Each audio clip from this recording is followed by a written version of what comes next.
A round of applause for Linus. Woo! There are 4 main vulnerabilities. So we have a code signature bypass, we have an arbitrary kernel read write, we have a point authentication code bypass, and also a PPL bypass. And in the end, there will also be a short demo. Let me start with the first vulnerability, named FastPath, which is a core trust certificate validation vulnerability.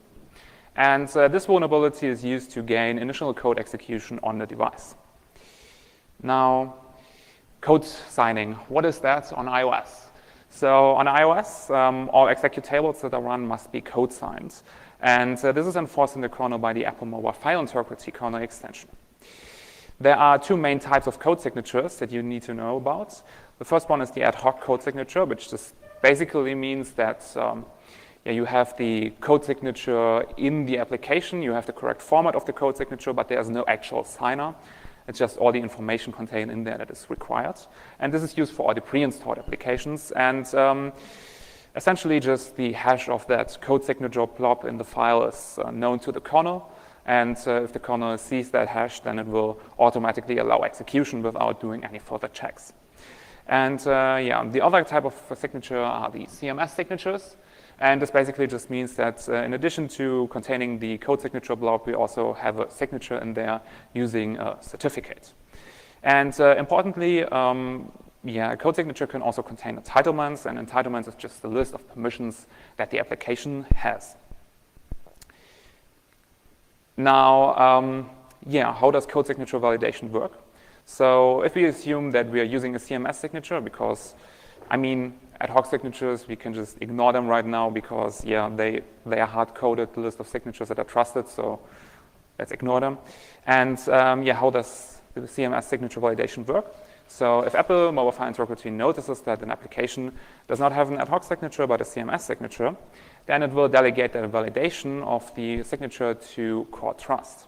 And what Core Trust does is it ensures that the CMS blob itself is valid and that the hash inside the CMS blob actually matches the hash of the code signature. Afterwards, after making sure that everything is correct, it will return some flags to Apple Mobile File Integrity that indicates the exact certificate type. Like, for example, it can indicate that it was signed, the application was signed using a developer certificate, or that it was signed using an App Store certificate. And importantly, Core Trust will return success as long as the CMS blob looks valid. It does not verify the signer. This in itself is not a vulnerability, simply because, like for example on macOS, if you run an application, it might be signed using an MDM certificate that is not known to the kernel, but the application should be trusted nevertheless, simply because you manually trusted that certificate, but the kernel can't check that, so Core Trust has to return success even if the signer is not trusted. What happens afterwards is, in Apple Mobile File Integrity, if the CT validation failed, it will reject the code signature and the application will not be allowed to execute. And otherwise, if the validation succeeded, then the Core Trust flags will be checked. Now, if the Core Trust flags indicate that the binary was signed using an App Store certificate, all further checks will be bypassed and the code signature will be accepted immediately. Otherwise, the Apple Mobile File Integrity daemon, which is a user space program, will then have a chance to validate the code signature and make sure that the signer is trusted. Now I have this small flowchart that shows how it works. So again, we first check the hash of the code directory in the binary. If it's in the trust cache, we will accept it. Otherwise, we will perform a CT validation. And validation succeeded. If not, we will reject it. Otherwise, we get the Core Trust flags. And if it's App Store signed, we accept the code signature. And otherwise, we request MFID to do the validation. Now, what is the vulnerability here? The vulnerability is that we directly take the Core Trust flags from the certificate. And what that means is if there's a certain object ID present in the certificate, then the flags will be set accordingly. Now, if we include the App Store OID in the certificate, then Core Trust will return that the application was signed using an App Store certificate. However, no further checks on the signer are performed. So, this is really a problem. Because if we go back to our flowchart, we now see that the CTA evaluation does not validate the signer. And if the evaluation succeeds, then we get the flags, which are taken directly from the certificate. If we just claim to be an App Store certificate, then the code signature will be immediately accepted without any further checks, which is how we get the initial code execution. Now, how did Apple fix this? It's actually pretty easy. They now only return the flags if the certificate was issued by Apple. Otherwise, no flags are returned. The contrast evaluation will still succeed, but the flags will remain 0. And this vulnerability is actually a regression because iOS 13 and below are not affected. They already do this check. Now, the next problem is, imagine that we have an app signed using the FastPath vulnerability. The problem is, how do we get it onto the device? And the problem is we have install-D, which is responsible for app installation. And it does check the code signature of every app before installing it. And the problem is it is not affected by this vulnerability because it does a proper code signature check. So we need another vulnerability. Or do we? We can also just exploit this vulnerability again, which you might note from Fugu15. And the patch for this vulnerability is actually incomplete. So the thing is, it works out of the box on iOS 15. And the patch they did is just to make sure that, or let me first explain how the vulnerability works. So the vulnerability works by creating a FAT file, which contains 2 executables. The first one is an executable with a normal code signature, which the device will accept. And the other one is our executable. And we just create it in a way that install-D will validate the first application, but the kernel will run the second application. And the only check Apple added is to make sure that in the FAT file, the code signature of all the executables contained in it have the same team ID. And as long as we make sure that the team ID is the same, we just easily bypass that check. And using both vulnerabilities, we then have code execution on the device. Now, the next step for every jailbreak is to get arbitrary kernel read-write. And for that, I'm using the OBTS vulnerability, which is a vulnerability in PCI driver kit. And what is driver kit? Let's just look at what Apple says. So driver kit provides a fully modernized replacement for IO kit to create device drivers. And additionally, what Apple also says is, system extensions and drivers built with driver kit run in user space where they can't compromise the security or stability of macOS. We'll find out if that's true. But just as a small recap, what is driver kit? It's a framework for running drivers in user space. And it allows low-level access to devices. So you actually have more permissions than your normal user space application so that you can actually directly talk to devices. And these various methods are exposed to user space, and they were never intended to be used by untrusted code. But at least driver kit drivers must have an entitlement, so it's not that bad. Well, except that we have a code signature bypass and just grant this entitlements to us. So, Now, PCI driver kit is, driver kit for PCI devices, and it allows low-level access to them. Like, for example, you can just directly read and write PCI device memory. Now, all these methods for reading and writing the memory just take a memory index to select which of the memory banks you want to write into. They take an offset and a data parameter. And importantly, they take an offset. If we look at one of the functions that it provides, then we'll see that it's actually not too complicated. So it exposes this function, which takes the memory index, offset, and data parameter. And then it will just get an IO memory map object depending on which memory index you specified. And if that IO memory map object is not null, then it will call MLIO write, which just directly writes to the first pointer passed in. And we just get the virtual address of the mapping we just got. add the offset to it, and we write the data, and we also pass the size of the data. And yeah, the thing is, the memory index, this one is checked by a function called memory access, because we have to go through this memory access function. We cannot directly call this one. But the offset itself is not checked. It's not checked in memory access, and so it's fully attacker controlled, and it's 64 bits. And as you can see here, there are no checks to the offset, and we just directly take the virtual address of that mapping and add the 64-bit offset to it. There are no checks to make sure that the offset is actually within our mapping. Now, how can we exploit this vulnerability? The thing is, for Fugu15, I didn't want to use any kind of memory leak. So there are basically two strategies you could use. The first strategy would be to spray kernel memory. And then we could use the out-of-bounds access to leak and or modify kernel pointers. The only problem with this strategy is that the PCI device memory is part of the kernel data map. And the kernel data map, unfortunately, does not contain any kernel pointers, only user space data and some device mappings. So I'm using a different strategy here. The thing is, if you just repeatedly perform the out-of-bounds access and just write down the addresses you get in the panic reports, you will notice that the PCI memory address is actually deterministic. It's like plus minus 128 megabytes. And additionally, what we also know is that in the XNU kernel, all RAM is mapped as part of the contiguous fizz map. Now, the fizz map is located at a random offset after the kernel, and this offset can be up to 1 gigabyte. And the kernel load address itself is randomized also up to 1 gigabyte, which means that we have 2 gigabytes of randomization for the fizz map, but the problem is that modern iPhones have at least 4 gigabytes of RAM.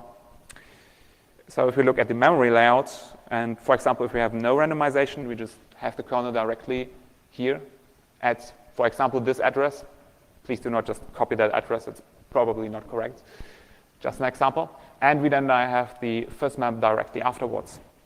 If we assume maximum randomization, so the kernel is randomized by 1 gigabyte and the fizz map is randomized by 1 gigabyte as well, then the memory layout looks like this.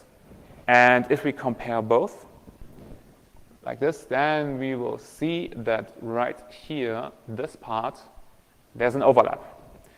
So regardless of what the randomization value is, those addresses are also always safe to access, simply because there will always be RAM there. And so what we can do is we can just guess the offset to the fizz map from our PCI device memory, and then we can just scan the memory backwards to find the boot arc structure, which is always right at the start of the RAM. And once we found the boot arcs, we already know a lot about our kernel, so we can already just find out some addresses. But what we can then do is we can scan the initial page tables, which will be located directly after the boot arcs. And using these page tables, we can find out exactly where we are within the fizz map. So we can actually determine the offset between the start of the fizz map and where we are currently reading. And once we have that, we can calculate the distance between our PCI memory and the start of the fizz map. Additionally, what we also know is the fizz map is always located at an L2 boundary, which means that the fizz map starting address will have low 25 bits, will always be 0. And using a small calculation that you can see here, we can then just find out the lower 25 bits of our PCI memory simply by taking the offset between the PCI memory and our fizz map and performing this calculation. And afterwards, we can just scan the entire RAM to find our I/O memory map object. We can verify that we found the correct one by checking the lower 25 bits, and we can also check the size of the I/O memory map object. And once we found that, we know exactly where our PCI memory is located. And we can also check the retable of that I/O memory map object and use it to find out exactly where the kernel is located and what the kernel slide is. Which means that we now have an arbitrary read-write in the kernel. And although we can already do quite a lot with it, on later iOS versions like 15.2, some mitigations were introduced that actually make jailbreaking quite hard. So Fugu15 exploits yet another vulnerability. This time, it's the bad recovery vulnerability, which is a point authentication code bypass via thread fault handlers. And as a small recap, point authentication codes, what is that? It's just a cryptographic signature for pointers, and it prevents the modification of critical pointers and data within the kernel, like, for example, return addresses that are stored on the stack. And yeah, it's also used to provide control flow integrity to prevent an attacker from redirecting the control flow and hijacking the PC register. Now, what are thread fault handlers? Thread fault handlers are a mechanism to handle expected faults during data accesses. It allows you to store a pointer in the threads tract, which is signed using point authentication codes. And if a data abort happens in the kernel and this fault handler is set, then the kernel will jump directly to it. What is this used for? This is an example. This is copy in. I mean, it's just a function to copy some data from a user space program to the kernel. And assume that a program does a syscall and passes in an address. And the kernel now needs to copy the data from that address and will use, for example, this copy in function for it. And it will first set the recovery handler to a function called copy.io error. And then it will try to load the X8 register from the pointer passed in X0. Now, if we assume that the user space program passed an invalid pointer or there's no memory there, then a data abort may occur. Normally, this would cause a panic, but because we expect this data abort to happen, the kernel will instead jump to copy.io error, which will just make sure that this function returns an error code. And now, we actually do have a function that has a vulnerability. It's kind of large, so it doesn't even matter what this function does. So I would just remove all the uninteresting stuff. And what this function does is it also sets a recovery handler. And the recovery handler is essentially just this code. And if you look at that code, you might think, where's the vulnerability in here? And yeah, the problem is this return down here. This is a normal return. This is not an authenticated return. And usually this wouldn't be a problem because this function does not ever change the link register. But we will soon see that you cannot assume that the link register is actually, yeah, has the value that it should have. Now, what is the strategy to exploit this? We can just call this function somehow, like machport modres will internally call this function. And what we can do is we can just steal the signed fault handler that will be set in our thread. Because we have arbitrary kernel read-write, we can easily just copy the signed thread handler. And yeah, what we can later do is we can just restore the fault handler and then perform a syscall. And if we now make sure that a data abort happens shortly after we do the syscall, then most of the registers will be user-controlled. Because if you do a syscall, every register will be user-controlled except for the stack pointer. Now, the strategy here is the kernel only accesses the user space register state before our registers are trashed. And the reason is the kernel obviously has to save those registers somewhere. And what we can do is we can just change the register state pointer in order to force a data abort. The only problem is that the kernel must be able to save the stack pointer, because if it can save the stack pointer, it will continue to use the kernel stack pointer and will then trigger a data abort. And if the stack pointer is set to the kernel stack pointer, to the EL1 stack pointer, then this will always cause a panic. So we need to make sure that it's able to save the stack pointer and then switch to the user space stack, which is also used in kernel mode as the kernel stack, but with a different value, obviously. So the solution is we just make sure that our user space register state is mapped up to the SP register and unmapped afterwards. So the kernel is able to save the stack pointer, and if it wants to save other registers later, then it just trigger a data abort. And yeah, Now, an additional problem is there's a stack check, actually. And when we trigger the data abort, the stack pointer will point to the top of the kernel stack. But the problem is that this check will kill us if that's the case.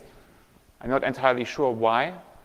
They decided to check if the stack pointer matches the top of the kernel stack, but they do it, and this will actually kill us. So what we have to do is we just relocate the CPU's interrupt stack to somewhere else, make sure that our stack pointer overlaps with the interrupt stack, and then we will fail the first check, but we will pass the second one, which checks the interrupt stack pointer. And so what we do is as I said, we replace the kernel stack pointer and the CPU's interrupt stack pointer. Importantly, this will not actually change the CPU's interrupt stack because that's impossible, but it will change the stack pointer in that data structure, and the kernel will be able to verify it. After ensuring that the kernel stack pointer and the CPU's interrupt stack overlap, we will then pass all the checks. We will trigger the data abort, and we will be at the recovery handler right at this code. And the thing is, all registers except for x0, nx1, and the stack pointer are just completely user space controlled at this point. The other two registers, so x0 and x1, are not controlled simply because the kernel will trash them. But the others are. And we just have to make sure that this first macro, which expands to this, and just make sure that x16 points to some memory location so that the store succeeds. Then we'll trash the x0 register by writing 0 to it, and then we will return. And this return is an unauthenticated return, which means it will just use the value in the linked register and jump directly to it. It's just as I have explained. And so now we did an unauthenticated return. And which means we can jump wherever we want, and we control almost all registers. And using jump-oriented programming or return-oriented programming, we can then turn this into an arbitrary kernel call. And the thing is, one mitigation is still left. And I just cannot submit something without breaking all mitigations present in iOS. So there's yet another vulnerability. This is the last one, I promise. And it's called TLB fail, which is a PPL bypass. What is PPL? PPL is the page protection layer. And it protects signed user space code and also some kernel data, especially on iOS 15.2 and later, from being modified even by the kernel. So it's essentially the last line of defense, and it's higher privilege than the kernel itself. And what PPL also manages are the page tables, because as PPL just prevents the kernel from writing to protected pages, it has to make sure that the kernel just can't modify the page table itself, because otherwise it could just map the protected memory. And it does provide some functions to the kernel in order to map an unmapped memory.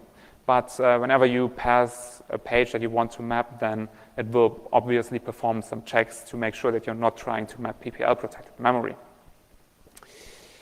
Now, another feature we have is the so-called nested page tables. They are used for the DYID shared cache because the DYID shared cache is a large file that's mapped into every process, and actually creating page tables for every process would consume a lot of memory. So what Apple decided to do instead is they nest those page tables. And what that means is if we have an example like this, so we have two applications, A and B, and both applications have the level 1 table, they have a level 2 table there, but they both map the DYID shared cache. And the DYID shared cache itself also has its own level 1 table and level 2 table. And then it has a level 3 table, which actually points to the pages in the DYID shared cache.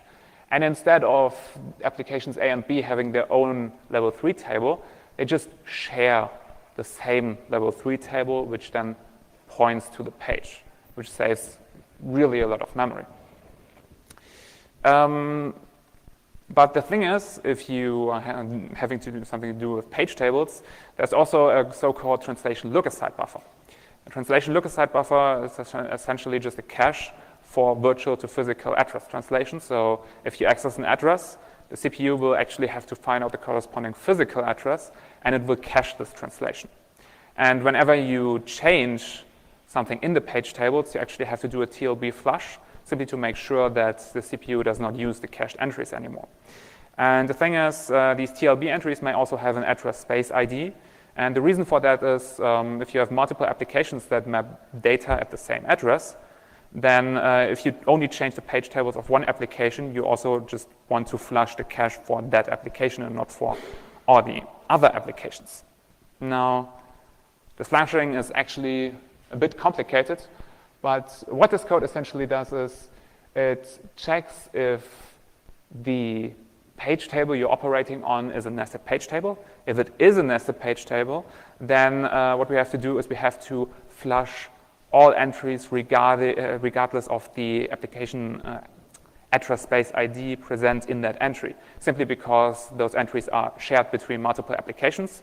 And if we do changes to the DYID shared cache, then we have to flush the cache for all applications. Otherwise, if it's not a nested PMAP or not a nested page table, then we can just take the address space ID and perform a flush based on the address space ID.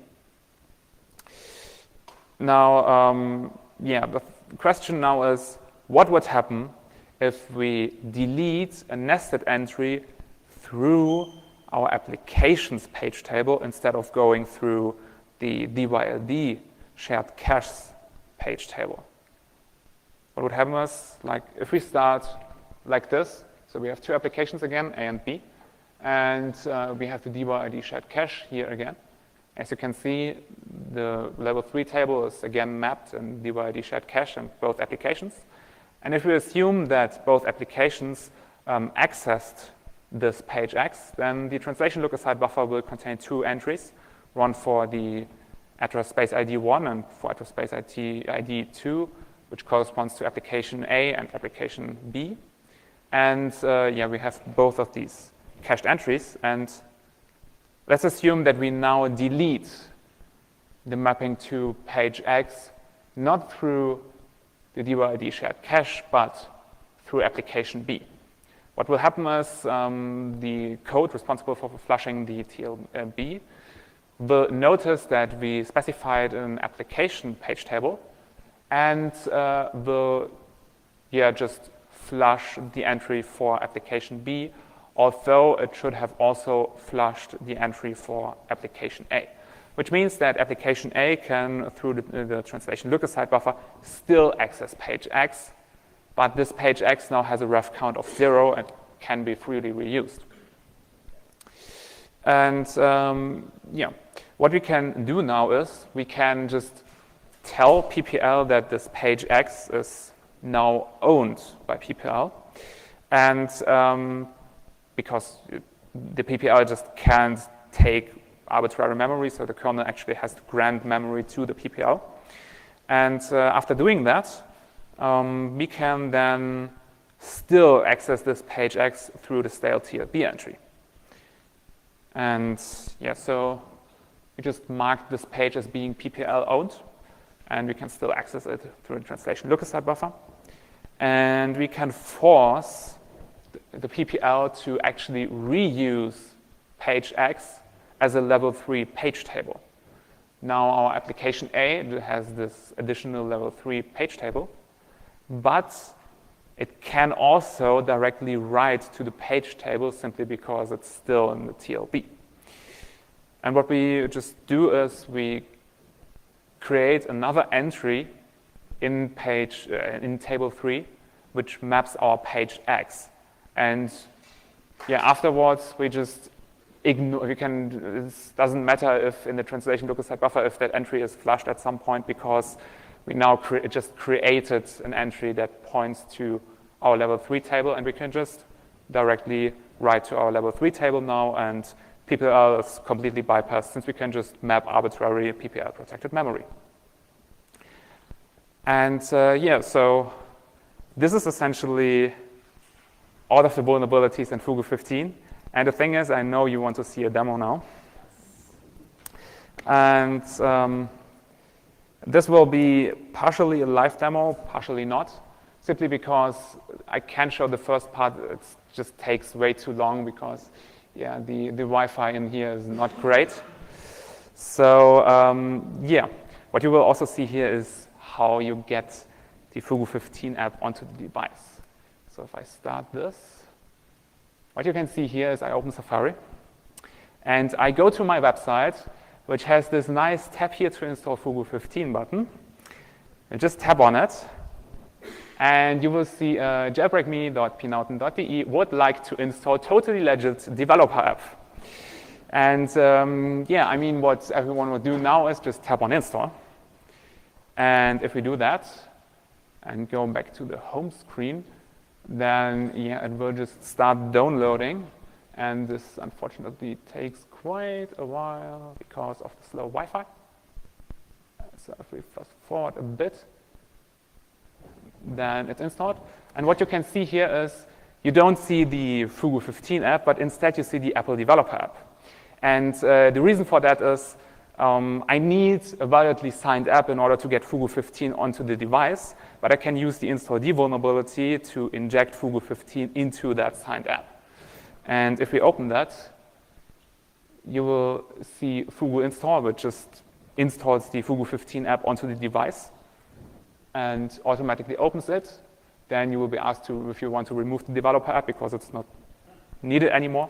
So just tap on remove. And yeah, you can just tap on jailbreak, which takes a few seconds, and you get a success message, which means that iDownload, which is like a small application that I always include, actually yeah, is now running on the device. And if I now switch back to QuickTime, where is it? Or I just go on. Doesn't matter. So what we now have here is we have a log, which just shows everything that we have done. And yeah, back to the actual device, please. Oh, there we are. So this is my actual device, so I can actually show you, like, I'm currently on that device. And we can go back to the home screen. And we now have this shell here. I hope you can read that. So I have the shell here. Yeah, I could just type in help to see some of the available commands. But there's, for example, a kinfo command to just show where the kernel is mapped, the kernel base address. There's also an R64 command to read kernel memory. And additionally, we can also run bootstrap, which will install the processor's bootstrap onto the device.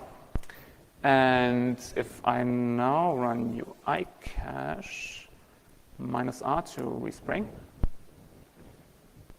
and go back to the device. This is my cat, by the way. And now we have Sileo installed. And we can actually open it. And we can tap on allow, and yeah, we have a package manager installed on the device, which is basically what every jailbreaker wants. And yeah.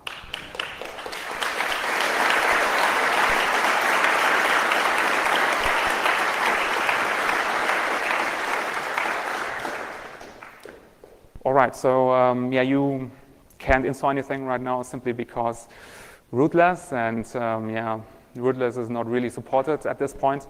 And yeah, but I mean, it works. And you can also run just arbitrary commands like in here, like, who am I or ID, so it definitely works. And yeah, just let me quickly go back to my presentation, and that's it. Any questions?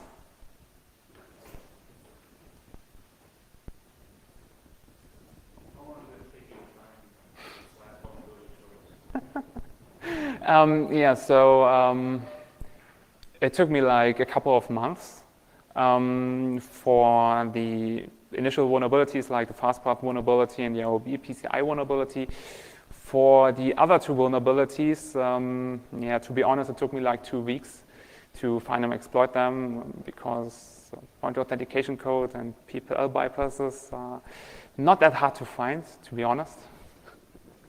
But yeah. Any other questions?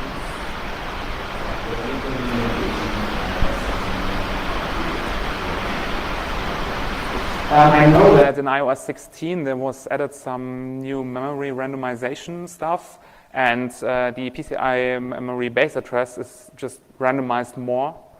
But yeah, you could probably work around that by simply leaking a pointer. And, yeah.